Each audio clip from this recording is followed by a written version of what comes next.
You are watching The Story. Every Monday, we bring you a deep dive into the fascinating lives of incredible people. How Ed Sheeran went from sleeping in the subway to international superstar. Welcome to alux.com, the place where future billionaires come to get inspired. If you're not subscribed yet, you're missing out. Hello, Aluxers, and welcome back. If you haven't heard of Ed Sheeran, you just haven't been paying attention. As one of the hottest and highest-earning artists in the world today, there's no question that Sheeran is a superstar. But it wasn't always the smoothest path for him. Although he likes to downplay his struggles while he was breaking into the music business, the reality was he didn't have a place to call home for over 2 years. So how did he go from sleeping in the subway to becoming the international celebrity he is today? We're going to give you all the details, but first, a little background. Who is Ed Sheeran? Ed Sheeran is one of the best-selling artists in the world today with over 150 million records sold. He's released 4 albums to date, 2 of which are included on the list of the best-selling albums in UK chart history. His Divided tour, which stretched from March 2017 to August 2019, is recognized as the highest-grossing tour of all time.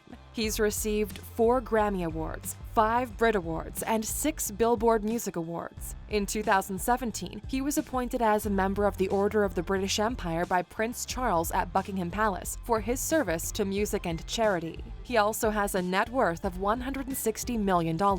These achievements are remarkable, considering he's only 28 years old. In addition to his music career, Ed was also a member of the National Youth Theatre in London and has appeared in 11 films and television shows. But before all of that, he was just a kid who really loved music. Let's go back and see where his story began.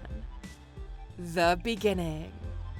Ed Sheeran started singing in the church choir at the age of 4, learned to play guitar in elementary school, and began writing his own songs in high school in Suffolk, England. His talents were recognized early on as his classmates voted him most likely to be famous when he was just 13 years old in 2004. That's the year he first began recording music. He struggled with a stutter growing up, and although he tried speech therapy, it wasn't until he began writing more of his own music that the stutter went away.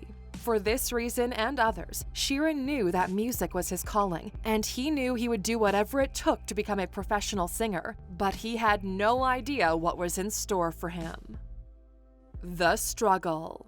At the age of 18, Ed packed up a few belongings and moved to London as he thought he would have more musical opportunities there. He didn't have much of a plan or a place to stay. He was able to quickly dive into the music scene and line up singing opportunities. However, these weren't high-paying gigs, and sometimes he didn't even have money for food. Most of his nights were spent couch surfing with friends and even strangers he met at gigs. But there were several nights from 2008 to 2010 he didn't have anywhere to sleep. On many of these nights, he slept under an arch outside Buckingham Palace because it had a heating duct that would keep him warm. He also spent many nights sleeping in the London subway. He would play a gig, wait until the subway opened at 5 a.m., and then sleep there until about 12 before getting back to the grind. In a later interview, he stated he was never actually homeless. He just didn't have a place to stay some nights. But the reality is he didn't have a place of his own and life was far from stable. This began to wear on him, and he almost gave up music altogether. Breaking point. In 2010, Sheeran sold out a venue and had his largest audience ever with 500 people. The concert was great, and after the show, he was having a good time drinking with his fans. But when the venue cleared out, he realized he had spent the last of his cash on drinks. He became really frustrated at the thought he had worked incredibly hard over the last 3 years, playing gig after gig, releasing 4 EPs, and finally playing a sold-out show. And yet there was no money in his pocket, and he still had no place to live. He walked to a friend's house and then started crying, telling his friend he couldn't do it anymore. But soon after this, his life would completely change. The breakthrough. Ed had been posting his music to YouTube, and one day his videos caught the eye of an English rapper, Example. He asked Ed to go on tour with him, and this was his major break. It helped him increase his fan base and gave him some more financial stability.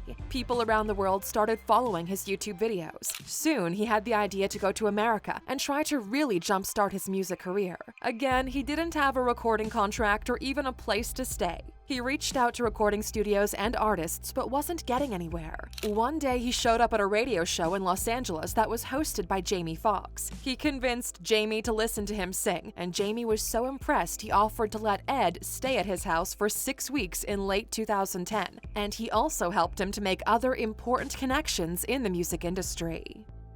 The win.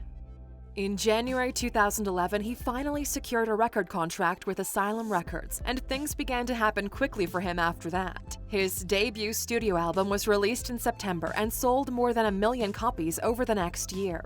In June 2012, he performed his song The A-Team at the Diamond Jubilee of Queen Elizabeth II concert outside of Buckingham Palace, right near where he used to sleep under the arch. He collaborated with Taylor Swift and One Direction, and then headlined a tour of smaller venues in 2012. Elton John's management company, Rocket Music, took him on as a client, and Elton became his mentor. He even arranged for Sheeran to appear with him in a Grammy performance in 2013. He followed up by performing as the opening act for Taylor Swift's The Red Tour, and by the end of the year, he was headlining his own sold-out shows. He was nominated for Best New Artist at the 2014 Grammy Awards, but lost out to Sam Smith. But it didn't matter. His years of hustling and grinding had landed him exactly where he always wanted to be. He was an international superstar with a strong fan base and #1 records. But more importantly to him, he'd made a life for himself doing what he loved. The lesson.